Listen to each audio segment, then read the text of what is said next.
reminds me of Food Wars. Are you guys familiar with that anime? Alright, I gotta turn you down, hun.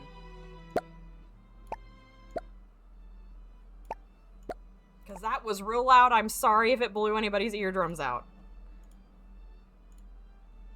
If anything, I dropped it down quite a lot. Alright, let's put it about here. Prioritize quality over speed. Back, please. Okay. New game. But yeah, has anybody watched the Food Wars? I forget what the actual, like, full name is. But I love that anime. It's so bad. Alright. New game. Before we get started, tell us your name. My name is Essie. Confirm. Ah, biscuits and chicken. It looks beautiful. I love anime food. You sleep softly as the morning sun casts a warm glow through the window of your modest student apartment. The world is peaceful and serene. You could stay in the moment forever. Or you could wake up now. Your first day of culinary school is no time to sleep in. Okay. We smacked the clock and we're getting up.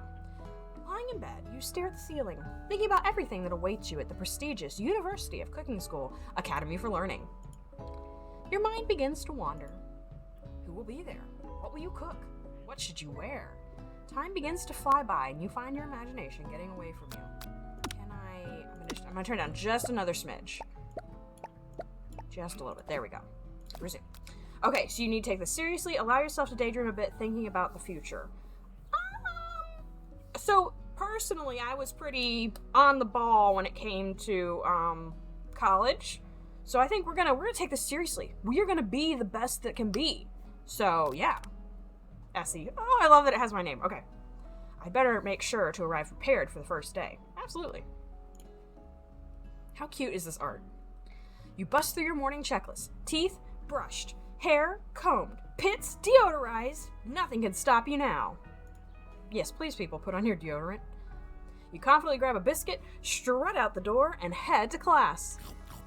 Just what you need to get your blood flowing. Look at the steam rise.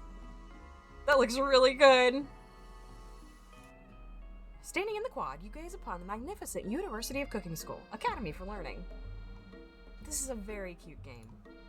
Here comes your lifelong best friend forever, Miriam. She's the most adorably awkward person you've ever met, and you absolutely love her for it. She's so cute. Good morning, Essie. Are you excited for the first day of the rest of our lives? Actually, because I sure am excited, a little nervous. Okay, a lot nervous. It's just that this morning I made breakfast for myself, but, well, when I ate it, I couldn't taste any love in the food. What if I'm no good? What if I feel, oh, look at her tears. Classic Miriam. Raised by master chef parents, she's always held herself to a very high standard. Ever since we were little babies playing together and you rescued me from that quicksand box, it's been clear to me that you're the most loving, caring person I know. You're gonna do great. Oh, but with the University of Cooking School Academy for Learning's famous 3-day-only semesters, I'm afraid of being left behind and never catching up. I mean, that's quite a grind. Hell week, basically, in 3 days. A sweet girl, Miriam has always had a flair for the dramatic. This summer, she got so nervous about her first kiss that she chipped a tooth practicing on a mannequin. Miriam. Honey bun. Should you pep talk her or change the subject to give her some relief? I honestly don't think that this lady is going to calm down, so we're gonna change the subject. It's hard to see Miriam like this, and frankly, quite exhausting. Rather than dwell on her anxiety, you try to change the subject to something more interesting. All summer, you've been hearing rumors about a dreamy, enigmatic, mystery student who's enrolled at this school. Yeah, that's a little worrisome, but you'll be fine. Now, about this mystery student we've read about on the school message board. Any new deets? Aha! Oh, get this, I heard. His name is Harland, and he's no ordinary student.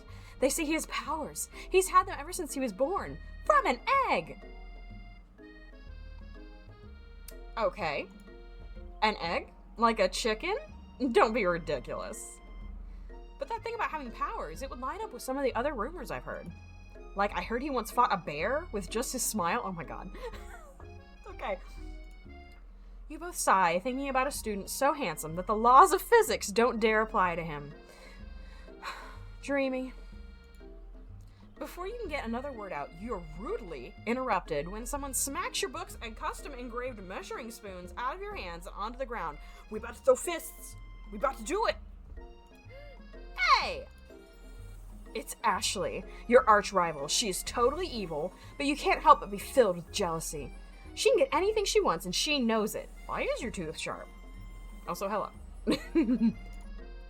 Hello, Ashley. Oh, I didn't see you there, chicken shins. Who the freak you calling chicken shins? Also, I love your thoughts. You leave Essie's shins alone. They are perfectly normal shins. I mean, I think so. You can't stand Ashley. Even her name is annoying. You know for a fact that it's actually Ashley, but she had to add extra letters to make herself feel better than everybody else. If anyone here knows what perfect shins looks like, it's us. We're not gonna let you or your really weird insults get to us. Across the quad, you see Ashley's best friend, Van the Man. Oh my god. Has stopped to look at his own reflection in the mirror. His pants are so tight that you can see him casually working out his glutes while he styles his hair. No lie, they're rocking glutes. Van! You ring?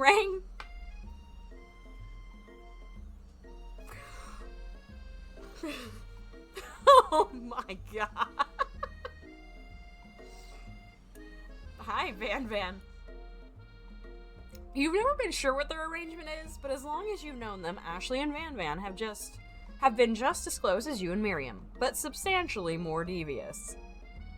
What are you wearing, my man?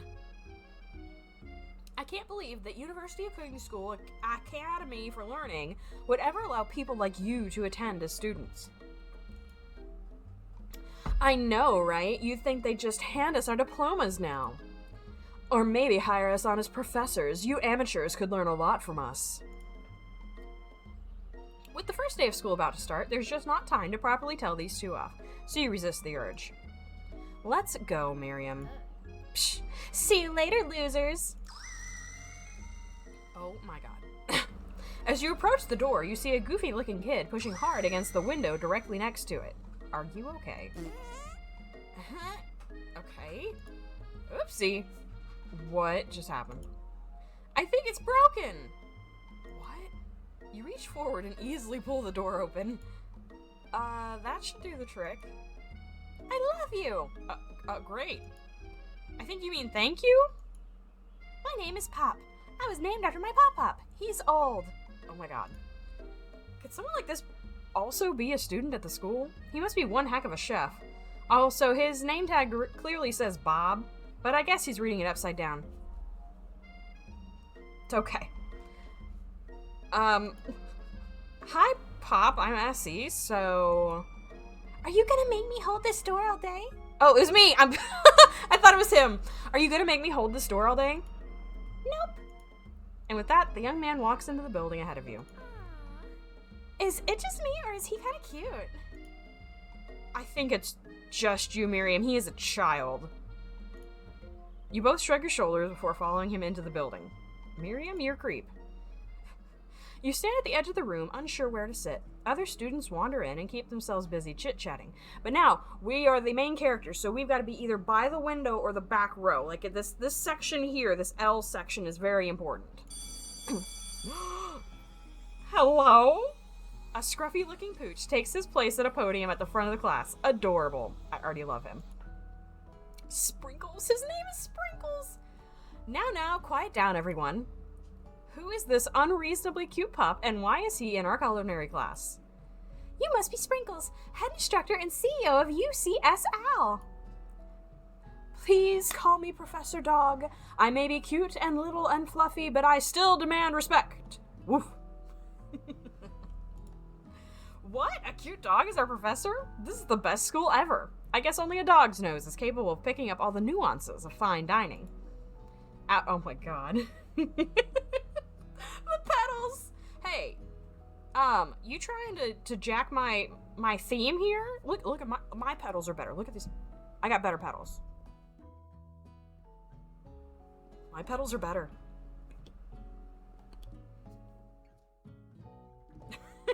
Okay. Out of nowhere, wind begins to rush around you. as a swirl of cherry blossom petals fill the air inside the classroom. I'm chilly, someone close the window. And then, he walks in.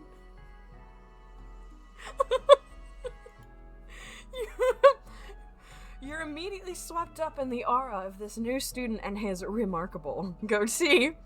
Who knew anyone could be so handsome? Time stands still. It's him. It's, if it isn't my favorite student, Harland. Colonel Sanders interrupts Sprinkles. Sorry, Professor Dog. Before he can finish his sentence. Please, call me Colonel. Colonel Sanders. I can't.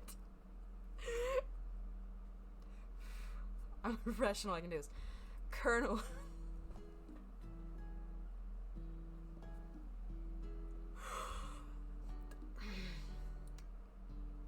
Colonel Sanders. A hushed murmur rolls through the classroom as Colonel Sanders walks down the aisle of desks. Suddenly, the room is sweltering, like we're in a hot pot of oil. Sweat begins to bead across your brow. You feel like everyone is looking at you, and you're not entirely wrong. And this over here must be Sweaty Sweats a lot. Maybe we should open that window back up before Faucet Pits melts into a puddle and evaporates entirely. You two both know my name. We were in the same kindergarten class. And what is with all your really weird insults? You take a moment to clean yourself up. Oh my god, did I really sweat all over the place? Okay. It's a good thing you didn't forget about that deodorant this morning. This classroom is hot, hot, hot. Okay. Professor Dog steps in to settle the class down and set some ground rules. Welcome to University of Cooking School Academy for Learning, the greatest culinary academy in the world. The birthplace of culinary legends past, present, and future. Many challenges await you. There will be tears, there will be blood, okay? There might even be really adorable tiny food. Oh, nice. And when all is said and done, there will be a battle. You will lift your sporks and compete in the broom cooking arena. Just then, another student enters the classroom and interrupts the professor's rousing speech. Oh, hi. Hi, guys. Sorry I'm late. I hope everyone had a good summer. I really miss... Quiet! Late class is bad enough, but interrupting my monologue? You're on the fast track out of here, young man. Are you sure you're even in the right place? Don't you recognize me? This is my 3rd year in this school with you as my teacher. Everyone stares at him blankly. Does no one remember me? You're expelled if you utter one more word before I'm finished. To be a lesson to you students that tardiness is unacceptable. Even Clank made it here on time, rolling halfway across town on his tiny wheels. Who the heck is Clank? You turn to see the student Sprinkles is referencing, who appears to be some sort of industrial kitchen appliance. Psst, hi. The class bursts into laughter. Oh no. Oh, Clank, you rascal. Look at his little face. Okay. Sprinkle walks in the classroom as everyone stands in silent obedience. When he gets to you, he lifts his nose into the air and takes a deep sniff. Oh my god. Your diet is lacking. Based on what I'm picking up here, you definitely need a multivitamin. You should be taking better care of yourself. I take a multivitamin. You never had a talking dog as a teacher before, but Sprinkle's reputation for being smart but tough is well known. You decide to try and butter him up by giving him a treat from your pocket, but what kind? Oh my god. Beef treat rubberball chicken snack. I mean, we are playing a chicken Colonel Sanders simulator, so... You reach beneath your apron and return with a chicken snack in your hand. Sprinkle's eyes go wide as he locks onto it. His favorite. Yes. Okay. Well. I think there might be some competition for new star student. Please don't put me up against Colonel Sanders. The furry professor immediately devours the snack, leaving your hand slick with a coating of warm doggy drool. Okay. You see the other students eyeing you jealously, but pay no mind to them. If they wanted to succeed in life, they should have learned the importance of carrying a range of dog treat flavors on them at all times. Settle down, young chefs. Take your seats and prepare to have your minds opened to the amazing possibilities of culinary creation. As everyone rushes to claim their favorite seats, you're left standing at the front of the room. Only 2 options remain. Great. Hey, Essie, there's still a seat here. Oh my god. It seems that no one has claimed this seat next to me, if you're interested. Two good options, but which will you choose? Oh, man. We sit by Colonel Sanders, we get to sit next to the hot chef. We know he's good. Sit by best friend. You know what? We sit by Miriam all the time. You move to take your seat by Colonel Sanders. It appears he brought no books, pens, or pencils. However, his perfect upright posture shows off a seriousness that makes you confident in his desire to learn. Thanks for offering me the seat. I've only had 2 rules. Do all you can and do it to the best you can. It's the only way you ever get that feeling of accomplishing something. That's so inspiring. A little off topic if you ask me, but okay.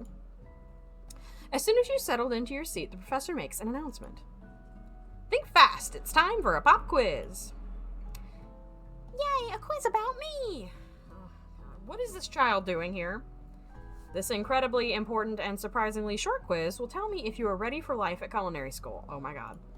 Keep your knives sharp and your focus sharper. Here comes question 1. Oh my god.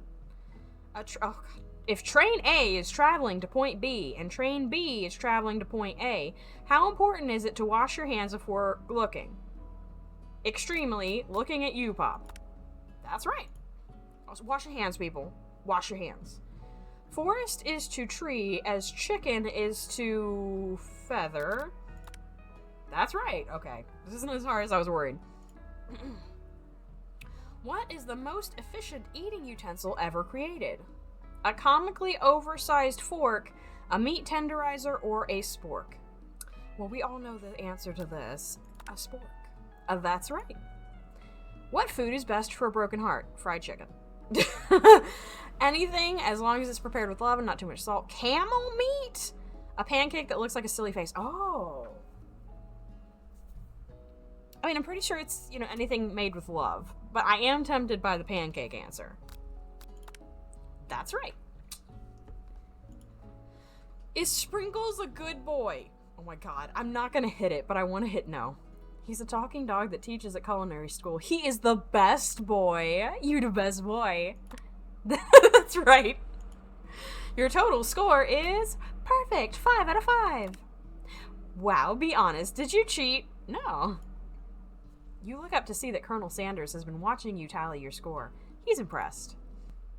I know we just met, but I have to confess. Oh my god, with the hearts. I think you have a beautiful brain. I know. Thank you. Hot diggity, Essie. You just scored some major Colonel Sanders points with that performance. Okay. May I have your attention, students? I have an important announcement to make. Time for lunch! Yes! Wow, the cafeteria is as nice as any restaurant you've ever eaten at. It makes sense that a school dedicated to cooking would also be serious about eating. The Stewart Cafeteria, established in 2015. A delicious fragrance wafts through the room and tickles the end of your nose. Your mouth waters. Do you smell that? That must be our lunch. It smells crazy good. Everyone, can I have your attention? Is it about lunch? No, I just wanted to apologize for my tardiness. You see, I was... Howdy, folks. I'd like to make an announcement. Okay, Colonel. The man was trying to apologize. Hey, It's about lunch. Everyone cheers. But Shh! Lunch! She said shh! In honor of the new semester, I have prepared something special to share with everyone for lunch. That must be the smell I smelled. Indeed, that smell. You hold your breath, waiting to see what food this mysterious student has created. You heard that he's very talented, but were the rumors true? Is this... Colonel Sanders lifts a large bucket above his head. Its contents glimmer in the light. Piled high are huge pieces of chicken, breaded and fried to a crispy golden finish. The aroma envelops you and begins to feel warm and safe. Colonel Sanders has filled a bucket with chicken. What a novel concept. Your stomach begins to grumble as if to say, stop thinking and start eating. For years, I have been developing a secret recipe for the perfect fried chicken. By my calculation, nothing less than 11 herbs and spices are required to achieve the perfect balance of flavors. You look around and notice that every other student has a pen and paper and is scribbling notes as fast as they can. But that is all I will say about that. What, you think we want your stupid secret recipe, dude? Pshaw. Nah, my dude, nah. I'm just, drafting a last will and testament in case, one of those ingredients is, poison. Got him! He looks around nervously to see if anyone else is laughing at his sick burn. You wait to see what zinger Ashley is prepared to follow up, but she suddenly takes a different approach. Yeah, and I was just, writing in my diary. Dear diary, today I smelled something beautiful. I knew at that moment that only the hands of a true gentleman could fry chicken so tender. Why does she have chicken printed on her tights now? You guys been doing something? You see her body language change from bitter and evil to sweet. What in the? To sweet and instant as she slides closer to Colonel Sanders. Colonel, you better protect yourself. She realizes that he is destined for greatness and fame with cooking skills like this. She wants him all to herself. Oh, please. Well, Van the Man, if you don't want... Oh, sorry, wrong voice. Well, Van the Man, if you don't want any... I'll take his! Whoa, hold on. I guess I'll try it. He takes one bite and his eyes grow wide. He starts contorting his face as he tries to hold in his pure exhilaration and act unimpressed. Easy now. There is enough for everyone. Please, my fellow classmates, dig in. You take one of the pieces of fried chicken out of this bucket and sink your teeth into it. We're going to pretend that we got a breast because the breast is the best. Although not breast is best as far as babies are concerned, fed is best. But anyway. It's amazing. Oh my god.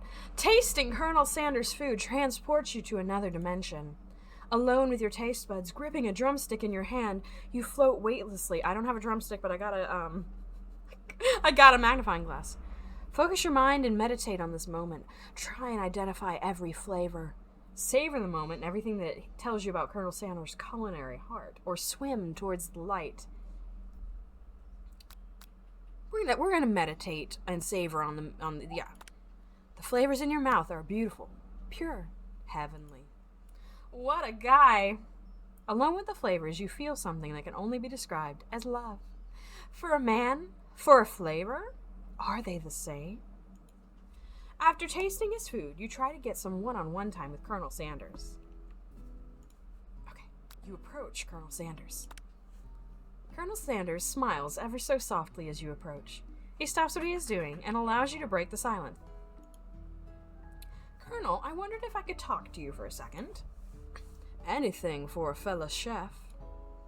What exactly was on that chicken? He's not going to tell me, it's a secret. Ha ha ha, how bold to come out and ask. It's an idea I had for a new combination of flavors that will make me my fortune and establish my legacy for all time as I open a chain of highly successful fried chicken restaurants. No big deal. It's just you and me here talking. I can keep a secret. Why does this make me think of Twilight? Anyway, in fact, I've got some of my own that I'd be willing to trade. What's the rush? The semester is only getting started. We've got 2 more whole days to get to know each other. Oh god. He's clearly not going to give it up. He's not going to give it up easily. But it doesn't hurt to be persistent. You know what they say about secrets, Colonel? Shouldn't learning be fun? What does that have to do with secrets? What are we talking about? Oh, you've got moxie, I'll give you that. Colonel Sanders looks both ways to make sure you're truly alone, and then leans in. You can feel his warm breath as he whispers, "This is Twilight, I swear to God. Just one ingredient, but you can't tell. I use redacted." Oh, hey! I clicked it. Damn it. Wow. You'd never have guessed that. In fact, you're not even sure where you'd get some if you searched. Well, we missed it because I clicked on accident. I thought maybe I could reveal the word. While you're wrapped up in that huge revelation, you notice that Colonel Sanders has disappeared. While everyone else is still in the cafeteria, you decide to look for him. Okay, let's not be a stalker. You find Colonel Sanders outside, standing in the quad. Oh, it's you again. Howdy. Sometimes I like to come outside and look at the school buildings. I think about how my story will continue on after I've graduated. It sounds like you have big plans. I dare say the biggest. I will leave my mark on this world. You can bet on that. Alone together for the first time, you figure now is the perfect moment to show your personality to him. Neg him to show your own straight. Neg him? What does that mean? No, okay. Wow him with a big idea to add an additional ingredient to really spice things up. I bet he wouldn't like that. Be modest but thoughtful. That's what we're gonna do. Well, we got the hearts. Well, I just wanted to tell you that I really enjoyed your food. Now you got his attention. The flavors were complex but comforting. The interplay between salty, savory, and peppery, it was perfect. I appreciate the compliment, Essie. I'm sure you'll be a big success. I know we've only met today, but I'm starting to get the same feeling about you. We should head back inside. The next lesson starts soon. Oh my goodness. You step into the massive cooking arena, where the afternoon lesson will take place. Each student gets an oven and all the tools and ingredients they can need. Do we get to cook? Look at this place. It's magnificent. Finally, we get to show our stuff. Wait a second. Oh no, we have to show our stuff. What if I totally blow it? You're not going to blow anything, except maybe kisses to the crowd of fans you're going to earn with your signature, adorable, tiny food creations. Welcome, students, to the cooking arena. For today's lesson, we will be cooking with partners. Hurry up and pair off. Naturally, Miriam looks over at you, but unable to control yourself, you pounce on Colonel Sanders. It's Twilight. This is Twilight, but make it Colonel Sanders. Okay. Hey, Colonel, would you like to... Oh, look at her face. We're a terrible friend. Hey, Colonel, would you like to tackle this lesson as a team? A team of two, that is. Me and you, if that wasn't clear. We're being a bit of a bitch. Want to be my partner? Aww. Sure, Essie. I'll prepare our station. Without you as a partner, Miriam is left standing all alone. Two different students quickly take notice. Hello, new partner. Beep, boop, bzz. Miriam, you're best to go off with Clank. Oh my, two potential partners? I'm so sorry, gentlemen, but I don't know who to choose. It looks like you'll have to pick for her. Friend duties can be a little awkward, but that's the price you pay for not being alone forever. Who do you want to ask to be Miriam's partner? Clank. Absolutely. Sorry, Pop, but I think Miriam will be partnering with Clank today. It's okay. I already ate. Okay. It's not entirely clear if Pop has any idea what the point of school even is at this juncture. Clank is clearly excited to have some attention. He heats up and begins to roll back and forth. Warp, warp, warp. Oh no. Hold on there, fella. We don't even know the assignment yet. Technically, Clank might not even have a face, but there's something charming and earnest about him. Bzzzt. Tissue? I hardly know you.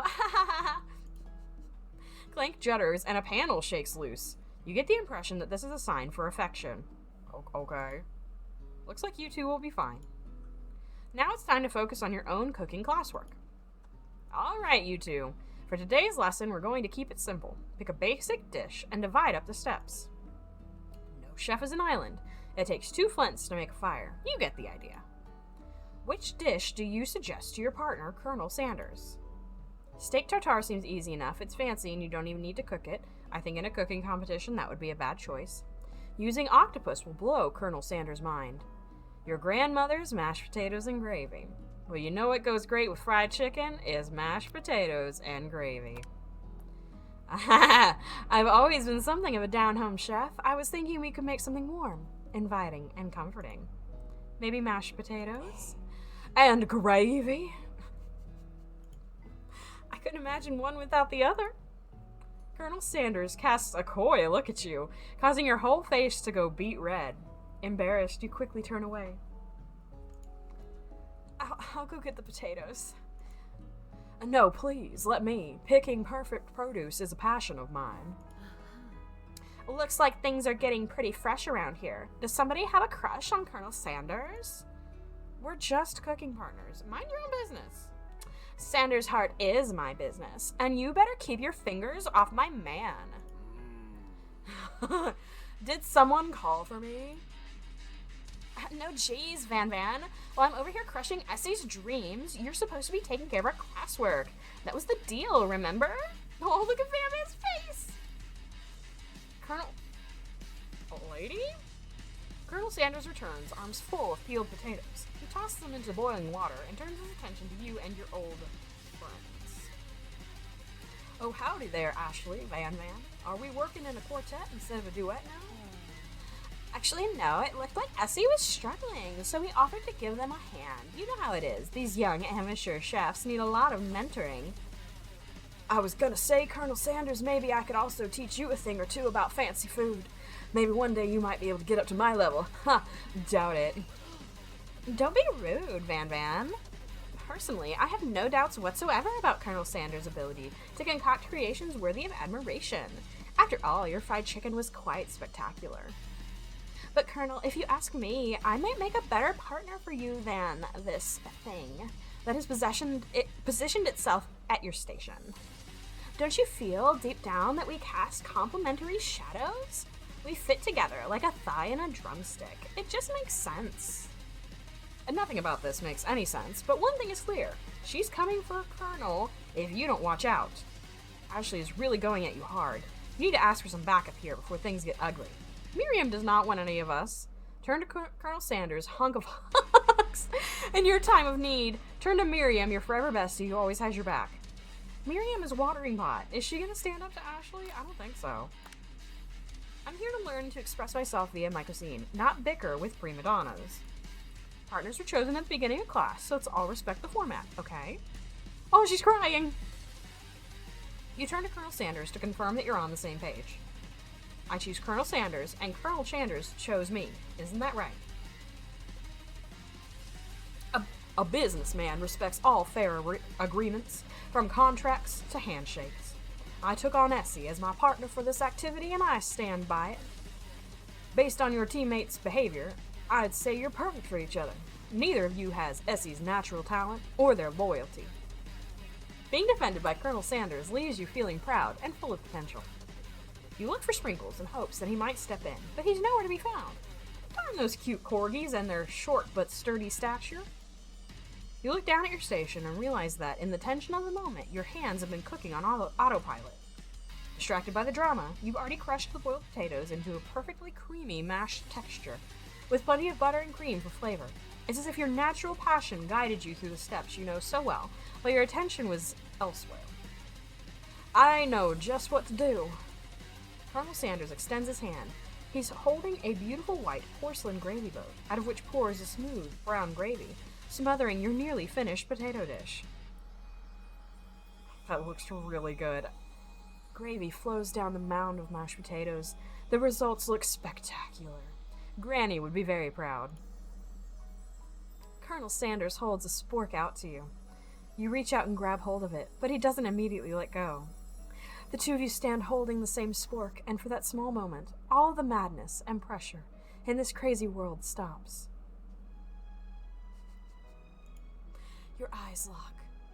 The moment is electric. Time stands still. If you love something, set it free. Together you dig the utensil into the mashed potatoes and lift a heaping sporkful up. When you see Ashley with a sinister look, you know she's plotting against you to be with Colonel Sanders. And then, filled with rage and without thinking, you fling the sporkful of mashed potatoes right into Ashley's stupid, beautiful face. Van, I got the accents right. Van, do something! Do something! Scooping up a fingerful, Van tastes the dripping mashed potatoes and gravy and realizes that it's delicious. Horrified by this revelation, he slinks away. Will he ever be able to cook something with so much love and integrity? Hold on right there, Essie. We do not waste food in the broom's cooking arena. Colonel Sanders, I expected better from you. If you throw one more spoonful, you'd both better be prepared to eat it from wherever it lands. Oh my. Can I have potatoes, face? Van rushes back over, a covered dish in his hand. Hi. Mashed potatoes with gravy, pathetic. In just a few minutes, I prepared a full meal. Gaze upon my specialty braised tentacle of octopus and my silky saltwater sauce, plated on a battle axe I forged by my supreme chef ancestors. You've ignored me for too long. That ends now. It is I who will have first bite, and you will all look on with envy. The interrupting student rushes at Van and swipes a bite of his signature dish right off the plate. Oh no. No, don't! Something about this dish doesn't strike my nose quite right. I think the octopus was rushed and may have turned in the process. The results could be toxic. Oh no. Too late. It has been eaten. I think I left something in the oven. I don't feel so good. It killed him! Everyone step back. Don't take another bite. Oh no. When you look back at the plate, the rest of it is gone. You notice the tip of the tentacle being slurped up in Pop's mouth. Pop winces in pain for just a moment, then is almost immediately back to his oblivious self. Oopsie. Tastes like poison. The entire class has gathered to watch Pop's final moments. Shock has frozen the whole crowd. They are as motionless as statues. The class bell rings, disrupting the moment and snapping everyone back to reality. It would appear that Pop's enthusiasm for trying new things, despite obvious danger, has inoculated him against poisons of all kind. As it does. I'm not sure the professors here make enough money. Most teachers don't. Ghost of student. Hello? I just turned into a ghost over here. Seeing that you're shaken up by that really annoying student and all his nonsense, Colonel Sanders approaches you. Can you revive him? I'm sorry you had to go through that. Please, let me walk you home. What? Like, for real? Oh, come on. You follow Colonel Sanders out of the room. At night, the school building has taken on another vibe entirely. It's dark, and more than a little spooky. Colonel Sanders stands in the quad's neon glow and speaks softly. Those mashed potatoes you made in class today. Before you go on, I want you to know, they're not a great representation of my skills. I didn't even realize I was making them. They were amazing. Tasting them, it reminded me of why I became so passionate about food to begin with. Colonel Sanders is getting choked up. Oh, look at his little tears. Cooking is obviously important to him, in a way that you find inspiring. Now might be the perfect time to tell him you're developing feelings for him. Colonel Sanders? Yes, Essie. There's something I need to tell you. Oh my god. Hold it right there. There's something I need to tell you first. Oh jeez. You see, when I was just a boy, I had a dream that one day I would be the greatest chef in the world has ever seen. And every day since, I have been working toward that dream, day and night, never stopping, never resting, and also lifting a lot of weights, like so many weights. We should follow our dreams with all our hearts, that our souls may grant them like wishes floating on a shooting star. Hey, no, you, shut up! I'm the one here to say inspirational stuff and be the star of the story. Are we forgetting that your cooking literally killed a guy? You can't prove that. I also saw you kill that guy. What was his name? We don't actually know. Somewhere in the distance, you hear a long, sad sigh. Get him. We're talking about me. Me. I'm the hero. Oh my god. The sport monster is here to fight a hero.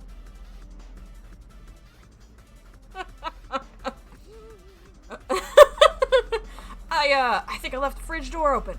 Later, nerds. How dare you threaten me just as I was letting down my guard and connecting with another chef on an emotional level. Be very afraid of me because I'm a monster, see? Is he rhyming on purpose or is that just a coincidence? But before you can discuss syntax any further, it's a turn-based fighting sequence. Oh my god. What will you do? We're gonna attack. Ha-cha! You decide to go on the attack. Which attack will you use? Cook with Love! Cook with Love does 1 damage. It just got real. That attack really upset Sport Monster. Sport Monster goes on the attack. They spit hot gravy at you. You take 1 damage. We're gonna attack again. You decide to go on the attack. It worked last time, right? With Cook with Love does 1 damage. Sport Monster won't forget this. How many health do I have? I don't know. Sport Monster is really feeling threatened by your attacks. Oh my god. Sport Monster focuses their mashed mind and draws in energy from Mother Earth itself. They grow larger and more intimidating. How will you respond? Maybe defend is a smart idea? You decide to defend. Which defense will you use? Trepidation. You hold your head between your hands and mutter, "This is not happening. This is not happening." Sport Monster is no quitter. Buffed up and ready to rumble, they go on the attack once again. Sport Monster uses Utilitensile. You take 2 damage from the attack. Oh, okay. You take much more damage, you're not going to survive the battle. Well, out we go with an attack then. You decide to go on the attack. We're going with Cook with Love. Does 1 damage. Sport Monster is oozing cheese sauce onto the lawn of the quad. I wonder who is going to have to clean that up. Feeling vulnerable, Sport Monster prepares to utilize its ultimate attack, Rounded Edge. Vile villain, your reign of terror stops here. Colonel Sanders summons the energy of 1,000 chickens. Pot Pie Power Pinch. Pot Pie Power Pinch does 10 damage. Sport Monster is defeated. You saved me. An injured Sport Monster spews steam into the night. Forget mercy, finish him! No student will ever walk the quad in fear again. This monster messed with the wrong chef. Attack. You ready your final attack? You'll never survive my... Student Debt Loan Destruction. Student Loan Debt Destruction does 10 damage. Sport Monster is completely vaporized. Colonel Sander looks on in awe. You continue to surprise me, Essie. The defeated monster left behind a special item. It appears at first to be a cookbook, but upon closer inspection, it's so much more. It's a book of magic spells with a golden chicken on the cover. You open the cover and find a library card stuck inside. What do you want to bet it's his? The last name to have been signed it out is Borko. A Borko. That name sounds strangely familiar. Your blood is pumping as you stand in the quiet of the night, holding the mysterious books in your hands. As you come down for your battle buzz, you realize that your final attack has left you completely depleted. The world around you begins to fade away. Are we gonna faint into his arms? Without any energy to keep your eyes open, darkness overtakes you. Oh no. The image of Colonel Sanders flashes before your eyes as you fall asleep. He must have helped you get home. In your tired state, you don't know if you could have made it without him. What a guy. You want to thank him, but you don't have the strength to utter a single word. You feel your covers being pulled up over you as you are tucked in tightly. Good night, my Colonel. In your dream, you're together with Colonel Sanders. For some reason, Sprinkles is also there, instructing your love. Dreams are weird. Oh no, the ghost student. Nice. You awake on day 2 and attempt to process the wild visions you had. Were they memories? Or premonitions? Of what, us flying through drumsticks in space? And then there was that secret ingredient that Colonel Sanders went ahead and told you outright. Not much of a secret, huh? It's probably just because he already trusts you so much. Sure, that makes sense. We'll go with that. You meet up with your bestie in front of the school, who I think is probably mad at us. Before you can tell her about the encounter with the Sport Monster, she launches into a story of her own. Okay, I know this might sound a little strange, but I think I might be, Are you falling for Clank? You have a problem. I think I might like Clank. Like him? Like him? I know it sounds like it's moving too fast, but there's something about him. I like him. Like him. He is a robot. We got to talking after class, and he's actually a totally sweet guy. Not only that, but he's really smart. He told me all kinds of stories about Colonel Sanders. Did you know that Colonel Sanders was the most popular kid in his high school? I mean, I'm not shocked. No, but that does make complete sense. Yeah, but he was so popular that he was voted prom king at a school he didn't even go to, and was also the convertible that he himself rode in at the front of the homecoming parade. Okay. I'm thinking something got lost in pressure cooker language translation there. Either way, maybe it'd be best if you took it slow with this new boy, like I am with Colonel Sanders.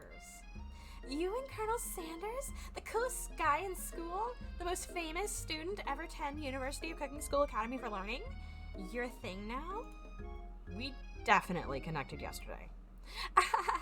I'm sure you did. You're great. Why wouldn't he be into you, I guess? Laughing at the implication that you and Colonel Sanders might be a thing is definitely not cool. You are great. You have an idea about how to prove that your love is real. Well, if he's not into me, why did he tell me one of his secret ingredients? Essie, myself, we're talking to herself. Don't tell Miriam. Your bestie's eyes light up. Do not tell her. I better have a choice. A secret ingredient? Yeah, I just said that. A secret ingredient. Is there a dramatic echo in here? Miriam checks to make sure you're alone before continuing.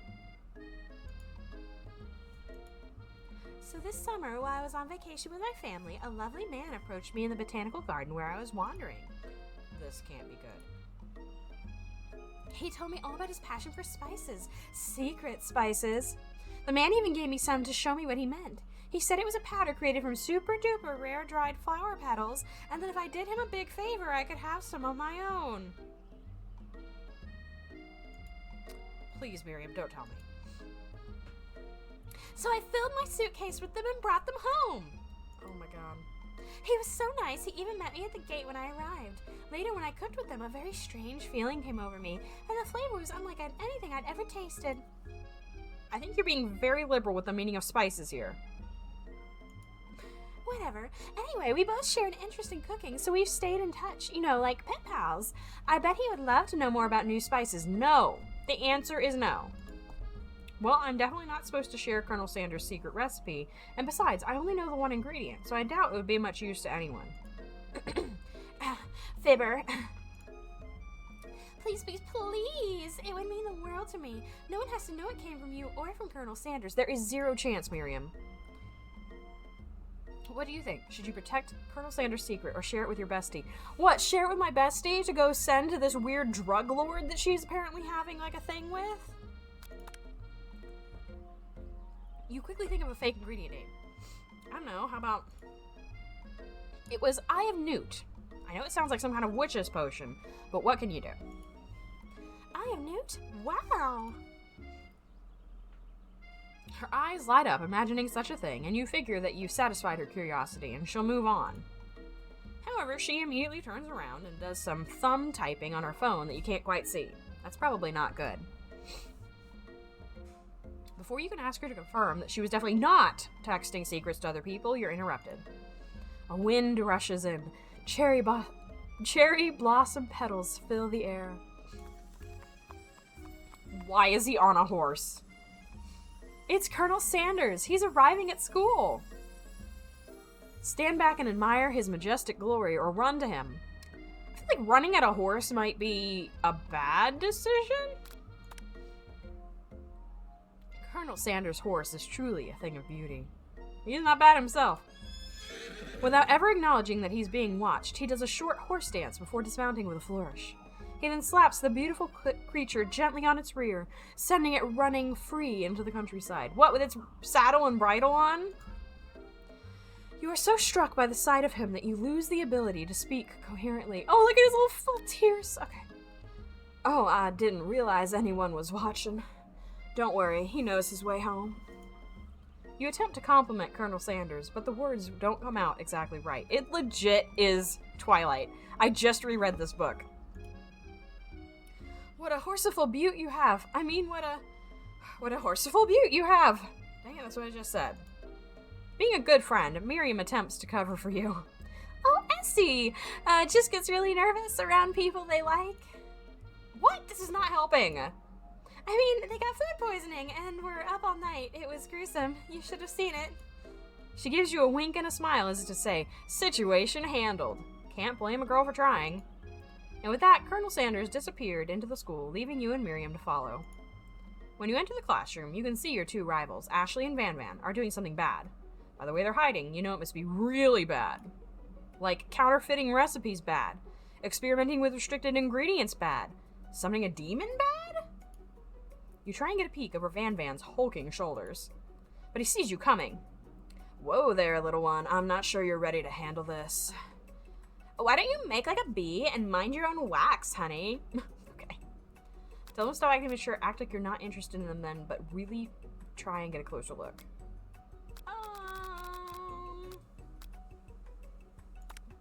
You sit near the rivals, but leave your back turned to them. You even hear Van Van mutter something that sounded a bit like a magic spell. However, he notices you eavesdropping. You try and cover your tracks and improvise an excuse. It's time for class, and you're distracting the rest of us who want to learn. Now you upset them. Oh, and you're the Emperor of Cooking, are you? You make the rules? I'm not sure you'd know a good meal if it ate you. Being the best chef in the world takes more than just culinary skills. It takes creativity. It takes panache. And it doesn't hurt to use a little evil. You finally get a look at what it was they were hiding, and you instantly recognize it. It's a book, just like the one you found after your encounter with the spork monster. Is it our book? That's the same book I found last night in the quad. Ashley immediately elbows Van Van, who hides the book behind his back.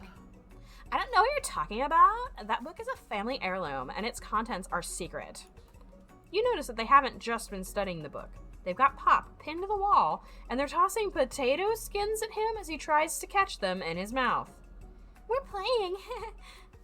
Before you can dig in any further, you're interrupted by the arrival of more students. It's almost time for class. Beep beep.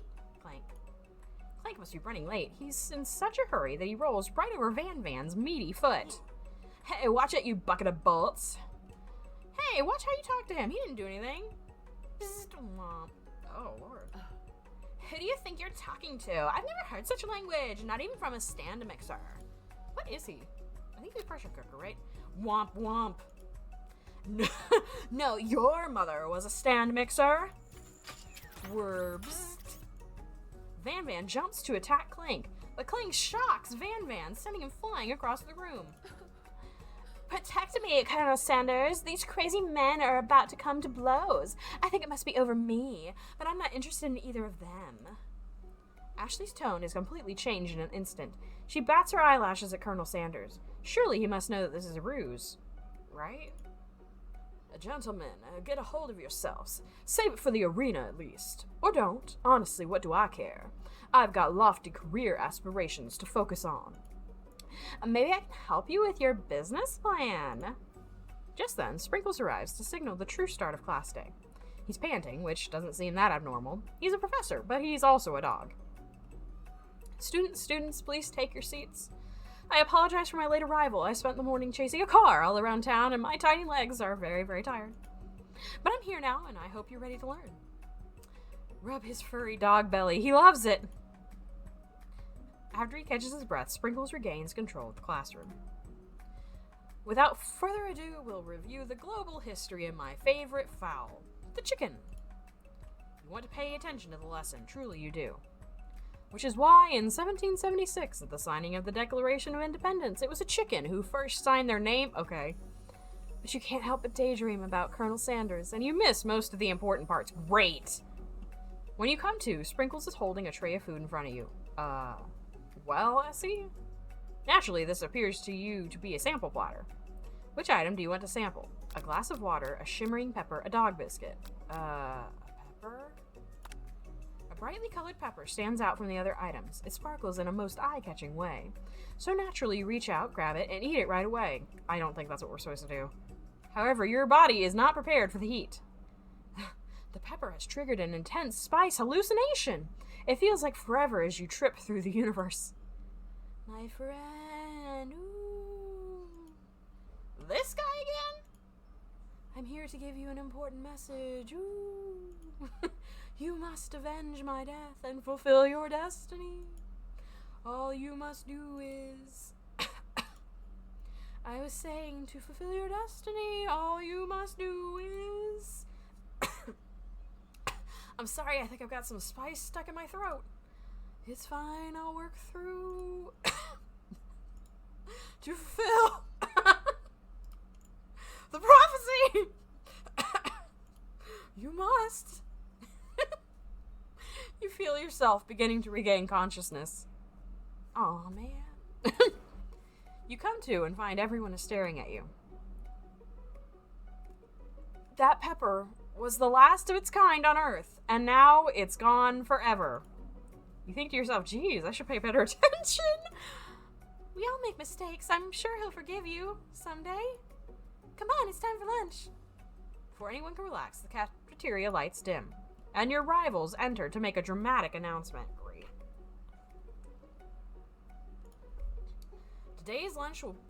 Today's lunch will be prepared via timed competitive cook-off.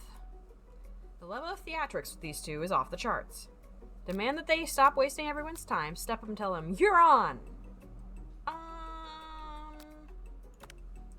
Is everything a competition with you two? I guess. Yes. Well, not with me. I'm on a personal journey to learn to love. To learn to love? Sure, why not? But definitely not to constantly battle. Yeah, stop getting your genres crossed. Don't you have some portable monsters to capture or something? I need to eat if I'm going to have the energy to sustain my education and pursue my dreams of being a master chef. How are any of us supposed to get anywhere if we're constantly fending off challenges from every know-it-all with an apron? Besides, I already brought my own lunch. Essie, you should have it. It will give you the energy you need to succeed. She's being really nice to us. Miriam reaches out and presents a gift to you. My special grilled cheese and tomato soup with chocolate milk to wash it down and a tartlet for dessert. It's so tiny. Look how cute.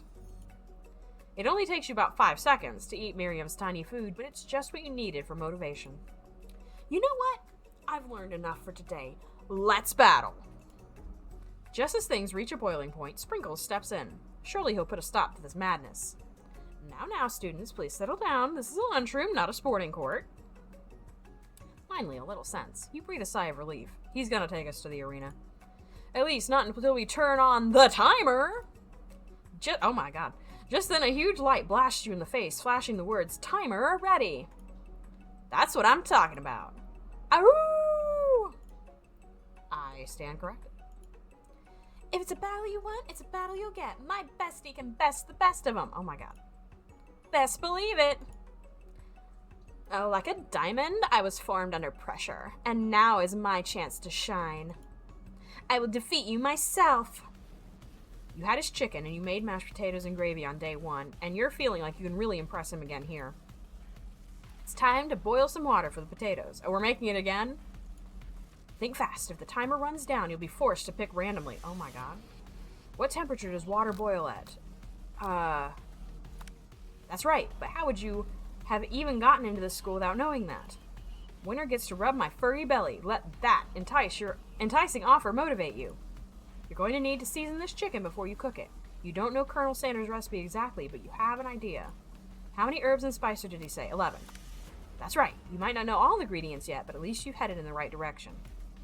Tail wagging intensifies. Now that you've got some basic steps going, it's time to elevate your craft. What state of mind offers the most flavor? Vigilance, gratitude. That's right. You must never take this opportunity for granted if you hope to succeed. Your classmates are rooting for you, but Ashley is simply stronger and faster than you. You'd better pick up the pace if you want to survive.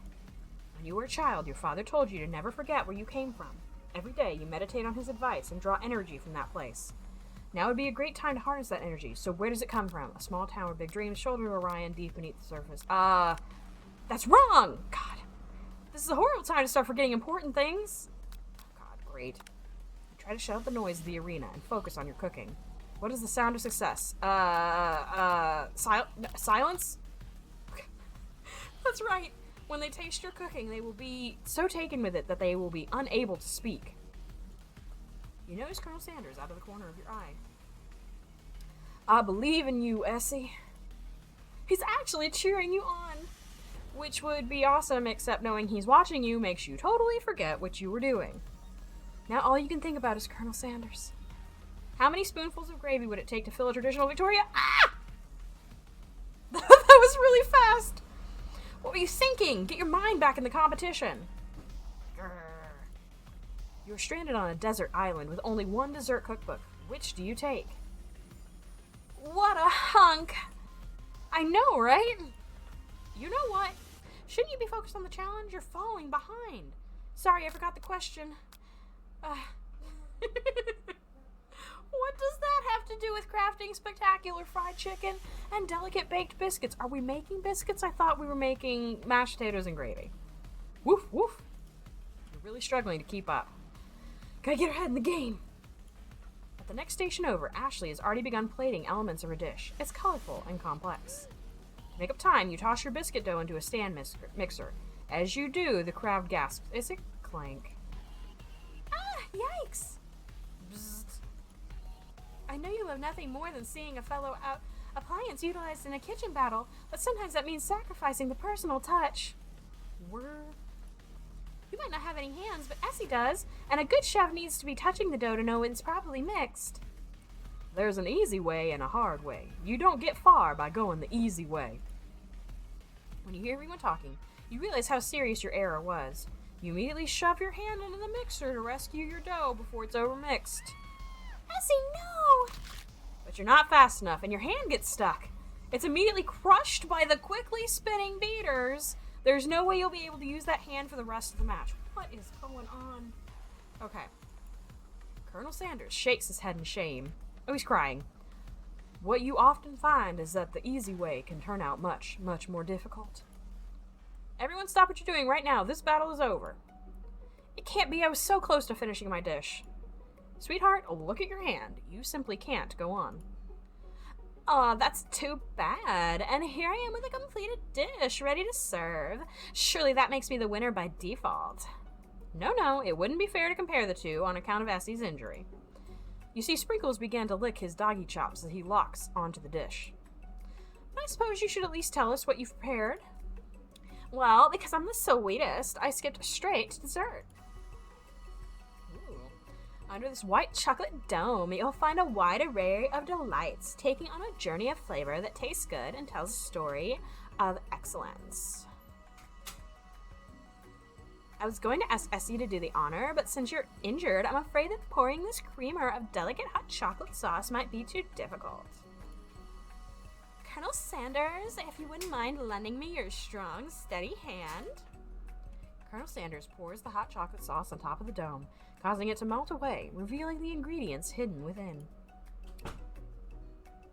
Inside, you'll find a delicate fried cheese croquette atop a slice of honeycomb, ice cream 2 ways, tender nougat, and pearls of blueberry jelly. I have no idea if I said those words right.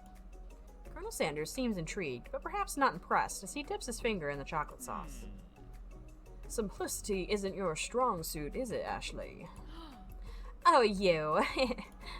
As he places a soft-covered finger into his lips, Ashley leans over and whispers something into his ear. A dab of sauce sticks to his mustache. Internalize the rage you feel. Put yourself between Colonel Sanders and Ashley. Your rage burns so intensely within your eyes that they burst into flames. Great. The flames cause your eyebrows to catch fire and turn to ash, and they fall off of your face, which means people will have a hard time understanding your emotions for the rest of the semester. Perhaps forever. Fantastic. Embarrassed and ashamed by your poor performance, not to mention your crispy fried brow, you run for the quad to be alone. The beautiful weather feels like an insult. Inside of you, a storm rages. It's Colonel Sanders. He's probably here to tell you that he and Ashley are in love and have decided to get married. And he won't even ask you to cater his wedding because you're a terrible chef and an awful person. You try to hide from him, but he approaches you directly. I know you're hurting right now. Not just from the devastating loss, but from that run-in with the mixer and that small fire. We should get that checked out. I'm fine. Can't you just leave me alone? I'm a loser. I'm not fit to fill your fryer. I'll never be a master chef. Failure is a part of life. Not just for you, but for all of us. Do you think I'll never failed at anything before? That's exactly what I think. Well, then think again. I wasn't always the man you see before you. Enrolled in culinary school, incredibly handsome, successful, motivated. Well, handsome, sure. I was born that way. But I've walked other paths and arrived at dead ends. I was passionate about life, but I failed as an obstetrician. I was passionate about justice, but I failed as a lawyer. I was passionate about livestock, but I even failed as a mule handler. That one was especially humiliating. Mules can be so cruel. I didn't know. People see my delicate ribbon tie and my well-kept beard and assume that I've got it all together, which is true now, but hasn't always been. Sounds like this guy could really use a hug. I resolved then that I was going to amount to something. No amount of hours, labor, or money could deter me from giving the best I had to give. As Colonel Sanders changes focus, you can see something ignite inside of him, a burning passion. One has to remember that every failure can be a stepping stone to something better. My new dream is pure. It's honest. It's something that a humble man in a crisp white suit can be proud of. I will create a new chain of chicken restaurants that will bring joy to the entire world and make up for my past misdeeds. Yay! Just as your moment grows intimate, you're interrupted by a threatening, shadowy presence. Oh, is another fight? Battle scarred from the night before, you prepare for the worst. It's the Spork Monster. Gorko, the Spork Monster, is here to fight a hero. Is anyone else feeling a bit of deja vu? I'm sorry, Gorko, but you could have sworn we already battled you last night. That was Borko, my twin, and I, Gorko, am here to avenge them. Okay. Are you stronger than Borko? Well, we're twins, so no, not really, but we're pretty much exactly equal in every way. Why do you ask? Colonel Sanders smirks. He's already on the same page as you. It's just that we beat Borko pretty easily, so I don't think you have much of a chance. Not to mention, I feel really guilty about that. If I could take it back, I would. I think what Essie is saying is, can't we just be friends? Life's too short for making enemies. I suppose we really don't need to fight. It's just that I've got these pointy teeth and claws. All the better for enjoying tasty foods. Surely you like to eat, don't we all? Of course I do. Inspiration strikes and you come up with a quick idea. Chomp on this.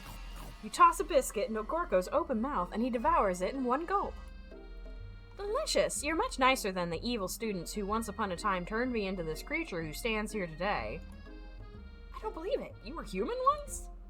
Well, no, I was a chihuahua, but I was still a student at this school until one day some mean kids with a magic spellbook cast a dark enchantment on me and I was forever transformed.